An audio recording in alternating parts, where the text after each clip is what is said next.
no ar o programa Causos de Galpão. Hoje temos como convidado o meu grande amigo, professor, compositor, acordeonista Sérgio Barreta. Essa estampa ilustre que está ao meu lado. Antes de começarmos a entrevista, quero fazer um anúncio rápido. Quem quiser contratar um conjunto autenticamente gaúcho, entre em contato conosco, 54996-357333. Conjunto Alma Pampiana. Então, tio Sérgio, é um prazer ter você aqui no meu programa. Seja muito bem-vindo. Meu amigo Bruno, primeiramente, quero agradecer pelas palavras, que eu acho que nem tudo isso aí que tu falou, né? Quero te parabenizar por essa iniciativa deste programa, Causos de Galpão, e que Deus te abençoe, que tu sempre tenha essas ideias boas. Amém. Deus abençoe todos nós. Para revelar os valores, tá? Não só os músicos, mas os valores da terra. Os valores da terra. Então, eu te parabenizo mais uma vez e me coloco à disposição até onde eu conseguir responder nas perguntas.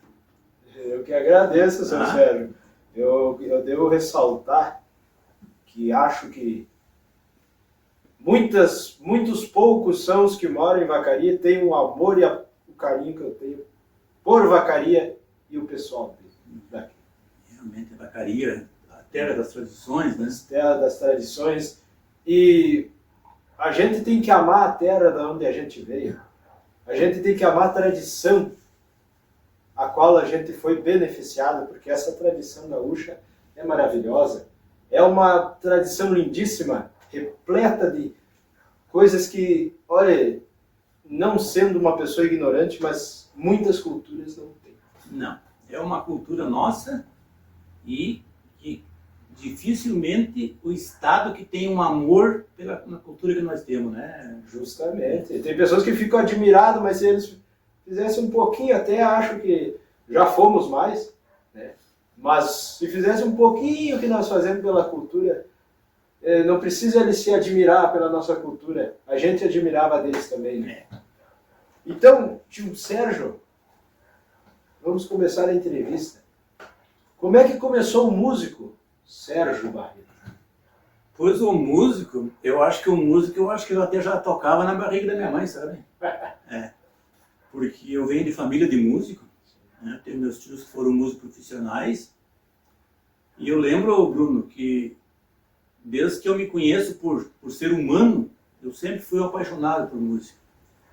Eu lembro que eu ia nos bailes antigamente, mas isso eu acho que com 4 ou 5 anos, e eu passava a noite inteira na frente dos gaiteiros.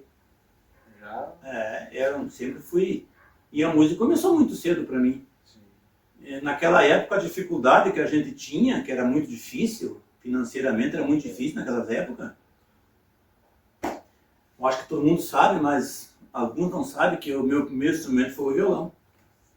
Eu comecei com violão com 12 anos.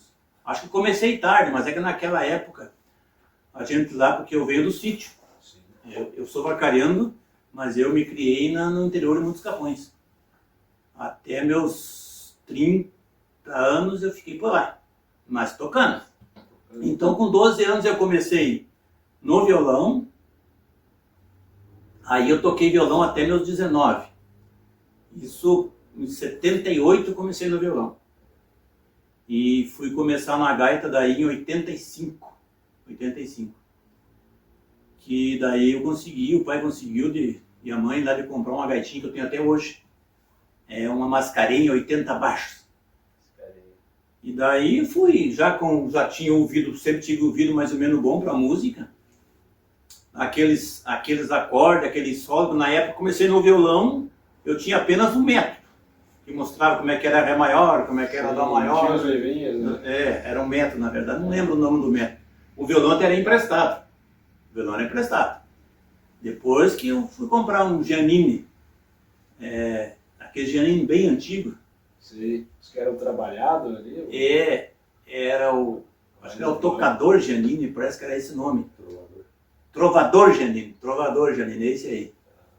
E daí com 19 anos eu peguei a gaita. Daí fui passando para a gaita aqueles pequenos conhecimentos que eu trazia do violão. E depois daí eu resolvi de estudar um pouco, não dava sem estudar. E daí eu vim fazer aula em Vacaria, com o nosso amigo Linenço. Linenço tinha uma escola de música ali próximo a Colombo, acho que é onde hoje tem uma loja, ou sei lá, tem ali, eu acho que uma lotérica. Tinha uma escola de música ali. Foi meu primeiro professor, foi o Ariovaldo, que eu lecionava gaita. Daí ali eu estudei o primeiro ano. Veja que história engraçada. Eu vinha lá do sítio em cima de um caminhão de leite. O caminhão puxava leite lá. Naquela época tu embarcava no meio dos tarros ali, gurizão, né? Tudo valia. Não tinha problema, tu vinha até Vacaria, sentadão no meio daqueles tarros ali, não tinha problema nenhum. Hoje não pode mandar isso no caminhão, né? Não pode. E depois, durante a tarde, eu voltava com leiteira, ou carona, às vezes o ônibus. Mas foi difícil, viu? Inverno, eu pegando ali, o cara vinha. Eu lembro de eu chegar na Vacaria para poder falar, tinha que dar uma aquecida, porque o frio era muito grande. Mês de junho e julho, e nosso inverno serrano não é fácil. E foi por aí. Mas eu acho que tudo que a pessoa... Tem muitas pessoas que tudo que vem fácil não vai fácil. Não, isso aí não funciona. A parte boa é a dificuldade. É dificuldade. Dificuldade. A dificuldade é que faz tu pegar amor pelo que tu faz e faz de verdade tu se esforçar. Na verdade tu conhece o sentido da vida, né? E daí, Bruno, foi em 96 que eu me mudei definitivo para Vacaria. Vim para Vacaria. Daí ali iniciei tocando para as invernadas de dança. Sim. Daí fui estudar música, estudei mais 2 anos com o professor João Maria. E isso eu tocava para o Sentinel nas invernadas, ensaiava durante a semana, e fim de semana tinha as adultas, em 96. E em 98 daí eu parei de estudar com o João Maria. Em 99 daí surgiu o Adelar Bertucci lecionando em Vacaria. Eu lembro que o falecido Clodomiro Hoffmann chegou lá em casa e até pensei que ele estava brincando, disse, eu estou montando uma escola de música ali, o Adelar vem dar aula. Eu, mas como assim? Não, o Adelar parou de tocar baile e ele quer fazer um roteiro de aula. Então cada 15 dias ele passava por Vacaria. E daí nós fazia, ele lecionava nós. Eu lembro que na época era eu, o Lauvir Siqueira, tinha um guri que vinha de Capinzal. Fazia aula de Capinzal. Mas eu acho que não 6 ou 7 naquela época. E ali nós fomos estudando música, eu estudei, eu acho que o que mais estudou, acho que fui eu. Eu estudei de 99 a 2004 com ele. Eu tenho lá em casa muito método que eu passei o Anon, que são 40 exercícios de mão direita e mão esquerda. Fiz uma parte do Anzag também. E praticamente as partituras de música dele, assim, aqueles clássicos ali, eu tenho quase todos escritos pela mão dele ali. Ele era muito caprichoso. Ele escrevia uma partitura assim que tu olhava assim, tu não dizia que era escrito à mão. Feito tudo com régua, um negócio muito, uma hora dessa que eu quero te mostrar, vale a pena. Não.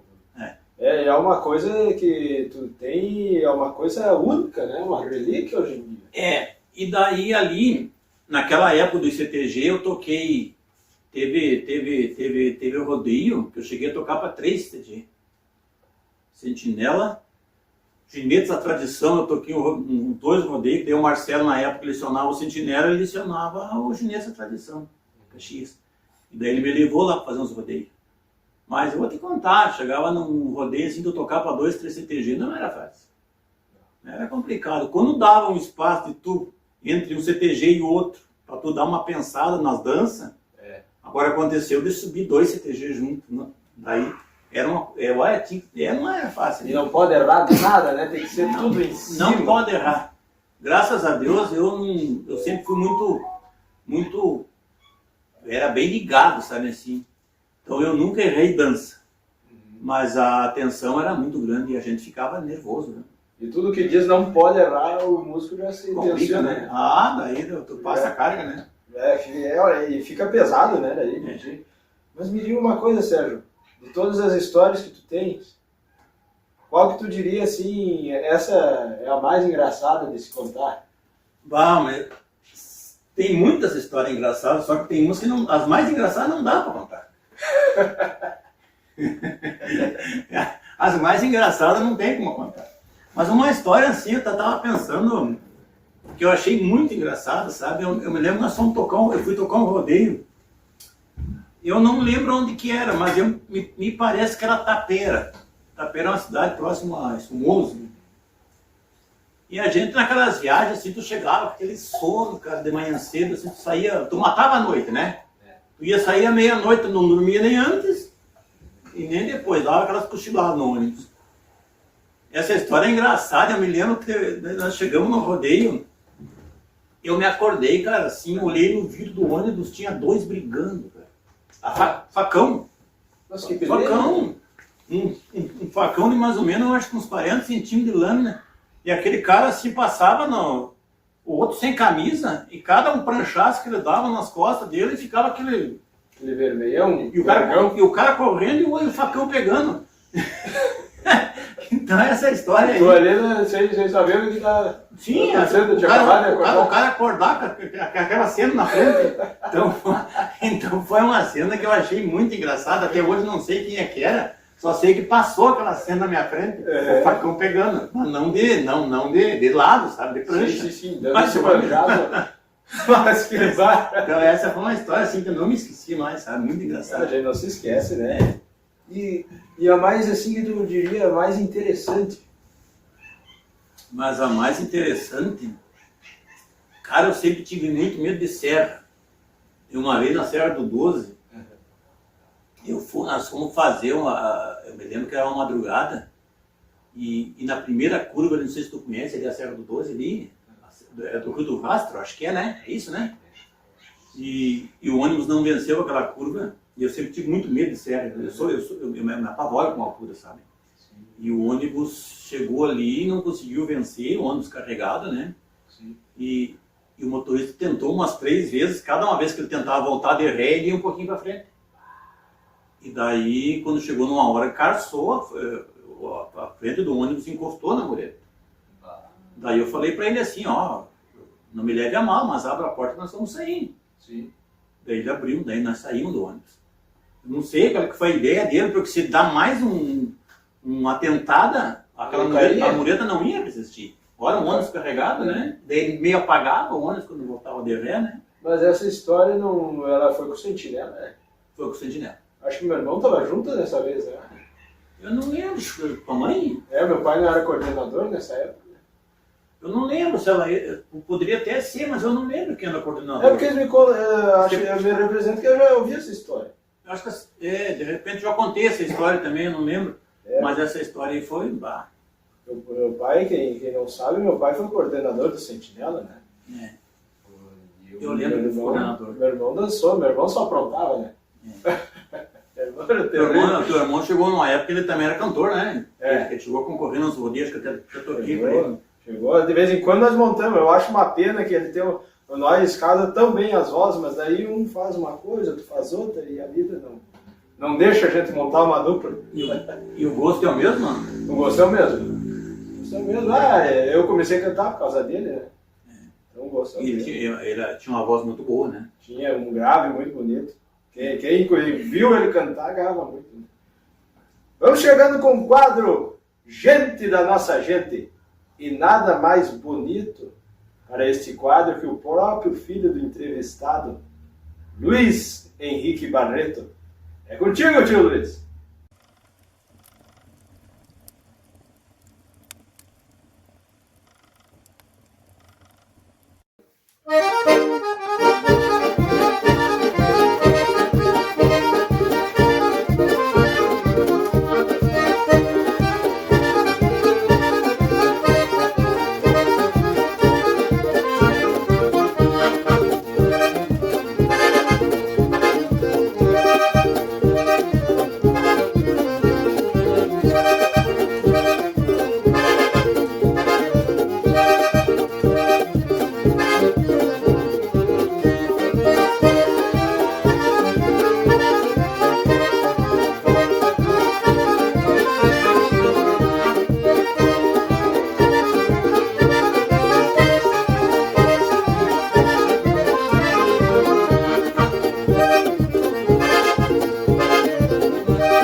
com o quadro Tchê, Tu Sabias? Apresentação dele, professor, historiador, pesquisador, tradicionalista, escritor, tendo livro publicado sobre o tropeirismo e artigos sobre histórias publicadas em diversas coletâneas. Ele, Edgar Bueno Silveira. É contigo, seu Edgar. Tchê, tu sabias? Esse quadro que é parte do programa do meu amigo Bruno Moraes. Hoje vamos abordar um pouco sobre a indumentária da prenda. A gente conversou na semana passada sobre a história dos lenços, as cores dos lenços. Hoje a gente vai estar abordando então a vestimenta da prenda. O primeiro tipo de vestimenta da prenda que teve aqui no Rio Grande do Sul foi uma adaptação que os jesuítas fizeram para que as indígenas das missões jesuíticas tivessem o seu traje, para que elas não andassem nuas como era de costume das tribos. Evidentemente, nas épocas de frio, elas cobriam seu corpo com peles de animais que eram caçados pelas tribos para se aquecer do frio do inverno. Mas, em tempos normais, andavam nuas com alguns enfeites corporais. Com a chegada dos jesuítas, foi criado o tipói. O tipói era muito semelhante a um vestido comprido, chegava à altura dos joelhos, mas a parte de cima era mais simples, era praticamente uma regata. Muitos tipóis não tinham mangas. Com o passar do tempo, com a colonização europeia, fosse ela espanhola, portuguesa e depois francesa, italiana, alemã e outras etnias que vieram para o Rio Grande do Sul, as mulheres gaúchas que se tornaram miscigenadas, essas mulheres que vinham da Europa e acabavam tendo filhos, acabavam tendo maridos indígenas, ou alguns até mesmo de origem africana por conta do escravismo, nós temos então o surgimento da mulher genuinamente gaúcha, essa mescla de etnias que formou o povo gaúcho como um todo. Então, a partir desse momento, o tipói não é mais usado, você não tinha mais tantas indígenas nas reduções. Surge então o traje feminino, que era aquele vestido que era muito semelhante à moda europeia. Com a ascensão das charqueadas de Pelotas, começou muito forte a moda francesa ser usada aqui no Rio Grande do Sul. Viam modelos, viam cortes, viam tecidos da França para que alfaiates produzissem esses vestidos aqui no Rio Grande do Sul. E hoje eu conto aqui no CTG Rancho da Integração com a presença de 3 amigas que vão ser os nossos exemplos, as nossas modelos quanto à indumentária da prenda. A indumentária da prenda vai ser regulamentada em congressos tradicionalistas, justamente para que você tenha um padrão. Por exemplo, quando uma invernada está se apresentando, quando você tem um rodeio, os jurados têm que saber o que descontar ou não da indumentária. Por isso o traje da prenda, assim como o do peão, foi regulamentado em congressos. Apesar de que a história do traje feminino é bem mais simples do que o traje do peão. Vamos começar pela Leandra, que veste um vestido, uma peça inteira, inclusive com um camafeu. A Leandra que veste um traje de prenda adulta. A Dona Rosane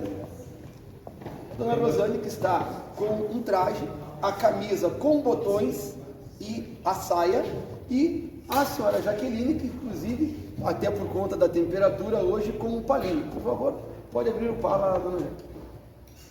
A Dona Jaqueline também está com um traje onde ela apresenta a saia, só que a blusa, a camisa é uma peça inteira, sem os botões. Também um camafeu muito bonito, muito discreto. Então, nós temos aí o traje tanto da prenda adulta, quanto da prenda veterana. Nosso traje, como eu disse, regulamentado em congresso. O traje da prenda não é uma invenção, assim como é o traje do peão.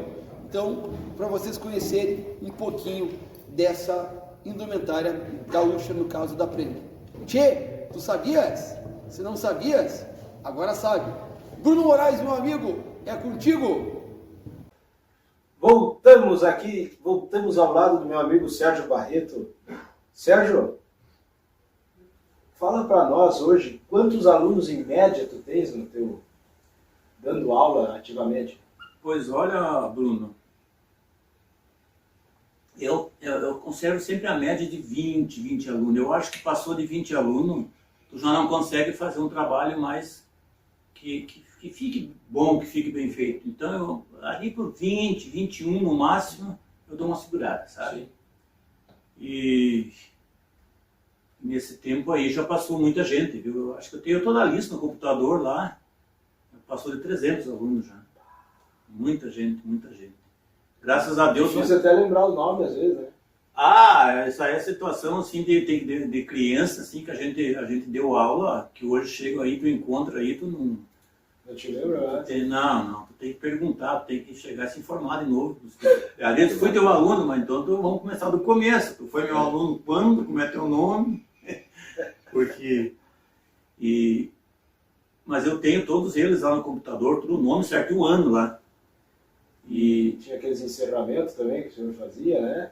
Os recitais, né? Os recitais, os recitais são uma pena que eu acho que eu vou ter que voltar a fazer, porque o pessoal está pedindo, só que naquela época a gente parou com a pandemia. Muita gente me pergunta, e o Sérgio, o professor Sérgio, vai voltar às coletâneas? Como é que vai funcionar? Então, para quem pergunta isso, o que vai voltar? Eu acho que provavelmente o ano que vem, em 2025, eu vou fazer alguma coisa. Não sei bem certo ainda, mas até porque o pessoal tá pedindo para tocar. O pessoal gosta. E hoje eu consegui já, porque com a pandemia ali a gente teve não foi fácil, né? O músico não foi fácil. E levou muita coisa boa, né? Levou. E daí... Hoje eu já consegui de novo montar um grupinho bom, de alunos bons, que tu tem que, para tu fazer um recital bom, para tu fazer, tu tem que ter uns alunos mais ou menos de médio para bom. Né? Hoje eu já tenho de novo. Então eu acho que a partir do ano que vem, estamos estudando aí, eu acho que nós até vou precisar de ti aí. Não, pode contar, quando precisar. E eu acho que vai voltar sim. É quase certo que nós vamos voltar com alguma coisa. Que coisa boa, e é uma coisa diferente que isso. Eu que conheço aqui em Vacaria, só o Sérgio faz isso. Foram 10 edições. Foram 10 e todas no Sentinela. Pena que eu agora, não sei, ano que vem, acho que não vai ser. Não, aí vamos ter que procurar em um lugar. Mas Sérgio, deixa uma mensagem aí, pode ser para os jovens, pode ser para quem é teu amigo, pode ser bem tranquilo, deixar uma mensagem aí como finalização do nosso programa. Eu acho assim, Bruno, que a nossa juventude é o nosso futuro. Tá? E eu, como trabalho muito com a gurizada, com a juventude, então eu digo assim, eu vou falar sobre, no caso da música, onde eu trabalho. Eu acho que os pais, a primeira preocupação para o seu filho é a cultura. E a cultura hoje, música. Eu tenho exemplos assim, de alunos que a maioria, não digo a maioria, mas uma grande parte de alunos que a gente começa, é incrível a descoordenação, como uma criança descoordenada, né? E a gente vai trabalhando aquilo ali facilita, não só para a música, mas facilita para o resto da vida. Hoje a pessoa, um trabalho psicológico ali é muito bom. Então, gurizada que está estudando, estude. Seja na música, mas estude, que o estudo é o futuro desse país. E eu te agradeço, Bruno, pela oportunidade, e mais uma vez te digo assim, que Deus sempre te ilumine, te acompanhe e continue com essas ideias brilhantes. Obrigado. Eu que agradeço do senhor ter se disponibilizado, vir aqui conversar comigo. Nós já conversamos sempre fora das telinhas, mas hoje vindo aqui participar do meu programa, já temos acostumado a fazer uns gastos juntos, né? Já temos acostumado. Não, e tu sabe, Bruno, na hora que tu precisar de mim, tu pode contar comigo. E eu que digo também, quando precisar, é só, sabe onde eu moro e o meu telefone também. Então, muito obrigado. Vamos observar mais um chimarrão aqui. E nós vamos ficando por aqui. Agradeço a quem acompanhou até agora. E como diz o meu grande amigo João Maria Osório, quero mandar um abraço para ele, que Deus sempre te abençoe.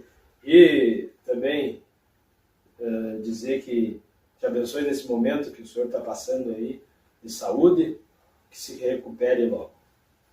Como dizia meu amigo João Maria Osório, entre os céus e a terra, sempre gaúcho.